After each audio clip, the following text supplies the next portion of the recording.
तो हेलो दोस्तों, जैसा कि अब तक हमने देखा होंगचेंग यहाँ पर फाइट के बाद उस जंगल में आता है अपनी प्रैक्टिस के लिए। और यहाँ पर वो अपने मार्शल आर्ट का इस्तेमाल करते हुए उस पत्थर पर पंच मारता है और वो पत्थर क्रैक हो जाता है। और वो उस पत्थर को देखते हुए ये सोच रहा था कि मैं अपने पिछले लेवल से बहुत नीचे हूँ। तभी वहाँ पर मोताई आ जाती है और पीछे से होंगचेंग को कहती है कि वाह क्या स्किल है तुम्हारे पास, लेकिन तुम्हारे पास जो पावर है वो होंगचेंग के बराबर नहीं है, फिर भी तुम उसके आसपास ही हो। और होंगचेंग यहाँ पे कहता है कि मेरी तारीफ के लिए शुक्रिया, लेकिन ये आर्ट मुझे मेरे फादर ने सिखाई थी, लेकिन आप इसकी तुलना सीनियर से क्यों कर रहे हैं। और यहाँ पे जीतू लोगजिन कहती है कि तुम थोड़ा धीरज रखो, अभी के वक्त में तुम्हारे पास जितनी पावर है मुझे नहीं लगता कि वो यहाँ पे और किसी के पास है। अब आगे सीतू लोगजिन यहाँ पर उस पत्थर पर हाथ रखते हुए कहती है कि तुम्हारे पावर को देखते हुए ये लग रहा है कि ये होंगचेंग की पावर है, लगता है कि तुम्हारे भाई की पावर तुम्हें विरासत में मिली है। हालांकि मैं तियानियन सेक्ट में शामिल हो गई हूँ, लेकिन मैं होंग सेक्ट में ही बचपन से पली बड़ी हूँ। अब मैं होंग सेक्ट के लिए कुछ करना चाहती हूँ,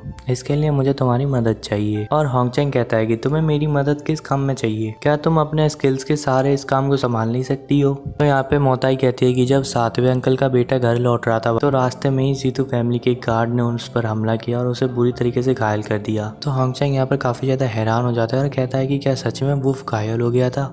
इसके बाद हमें होंग मैंसन दिखाया जाता है जहाँ पे वुल्फ बेड पर लेटा होता है और उसे काफ़ी ज़्यादा इंजरीज हुई होती है। और होंगचेंग यहाँ पर एल्डर लॉन्गटेंग के साथ उसको देखने के लिए आया होता है और होंगचेंग पूछता है कि इसको क्या हुआ। और यहाँ पर एल्डर लॉन्गटेंग कहते हैं कि हमारे होंग फैमिली को दबाने के लिए यहाँ पर सीतू किंगयून ने हमारे लोगों को नुकसान पहुँचाना शुरू कर दिया है।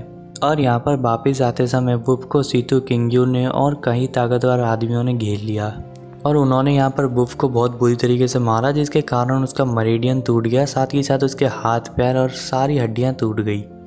और यहाँ पर होंगचेंग काफ़ी ज़्यादा परेशान हो जाता है और कहता है कि ग्रेट मरीडियन और उसके पाम को तोड़ने के बाद उसकी सारी हड्डियाँ टूट चुकी है, तो यहाँ पर उसको कोई खतरा तो नहीं है। तो यहाँ पर एल्डर लॉन्गटेंग कहते हैं कि कुछ कहा नहीं जा सकता, लेकिन हमें उसकी जान बचाने के लिए ही सीतू फैमिली की ड्रैगन स्नेक मरीडियन पिल को हासिल करना होगा, जिससे कि हम वुल्फ की जान बचा सकते हैं। तो यहाँ पर होंगचेंग कहता है कि ड्रैगन स्किन मरीडियन पिल। यहाँ पर होंगचेंग को काफ़ी ज़्यादा परेशानी में देखकर मोताई कहती है कि तुम तो वुल्फ से पहली बार ही मिले हो, लेकिन तुम इतना परेशान क्यों हो रहे हो। तो यहाँ पर होंगचेंग हंसते हुए और बहाना बनाते हुए कहता है कि मैं भी अब होंग फैमिली का ही मेंबर हूँ, इसलिए मुझे वुल्फ की चिंता हो रही थी। तो यहाँ पर होंगचेंग अपने मन में सोचता है कि उस समय वुल्फ मेरा सबसे अच्छा भाई था, लेकिन मैं उसके पास नहीं था क्योंकि मैं उस दूसरी तरफ हैंगडुआन माउंटेन पे बहुत बुरी तरीके से इंजर्ड था और मरने की कगार पर था।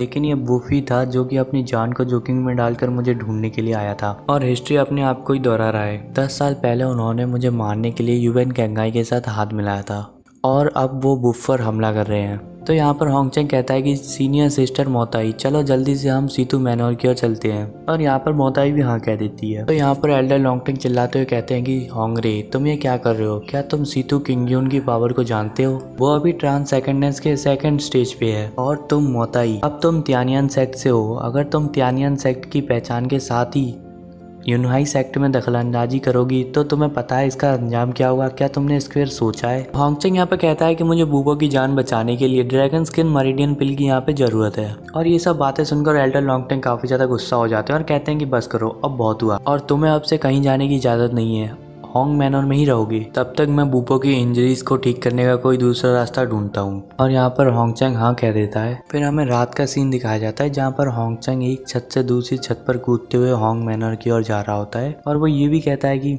मैं इसे कैसे जाने दे सकता हूँ, मैं खुद बूपो का बदला लूंगा। सीतू किंगयून तुम्हें अपना कर्ज खून से चुकाना होगा। इसके बाद होंगचेंग यहाँ पर सीतू फैमिली के डोमेन फैंग सिटी में पहुंच जाता है और होंगचेंग यहाँ पर गेट पर खड़ा होकर कह रहा होता है कि सीतू मैनोर, सीतू लोगजिन का कजन सीतू किंगयून, लगता है कि वो इस मैनोर पर राज करता है और यहाँ पर काफी कुछ बदल चुका है, लेकिन सीतू फैमिली का सौभाग्य आज खत्म हो जाएगा। ये कहकर होंगचेंग यहाँ पर एक पाम अटैक करता है उस बोट पर और वो बोट पूरी तरीके से टूट जाता है। तभी वहाँ पर कोई चिल्लाते हुए कह रहा होता है कि कौन है वहाँ पर, किसने सीतू फैमिली के बोर्ड को तोड़ने की हिम्मत की है। तभी वहाँ पे कोई होंगचेंग के सामने आ जाता है जंप करते हुए और उस आदमी ने यहाँ पर आयरन का कवच लगाया होता है जिसपे से स्पाइक निकली होती है और वो कहता है कि ये बदमाश कहाँ से आ गया और तुम बहुत हिम्मत वाले हो जो कि यहाँ पे आ गए हो, क्या तुम्हें पता है कि ये कहाँ है। तो होंगचेंग यहाँ पे कहता है कि हाँ मुझे पता है, मैं उस कुत्ते सीतू फैमिली के मैनोर में हूँ। और वो आदमी यहाँ पर काफी ज्यादा गुस्सा हो जाता है और कहता है कि क्या तुम मुझसे लड़ना चाहते हो। ये कहकर वो होंगचेंग को पंच मारने के लिए अपना हाथ आगे बढ़ाता है और होंगचेंग कहता है कि तुम मुझे पंच मारने के लायक नहीं हो,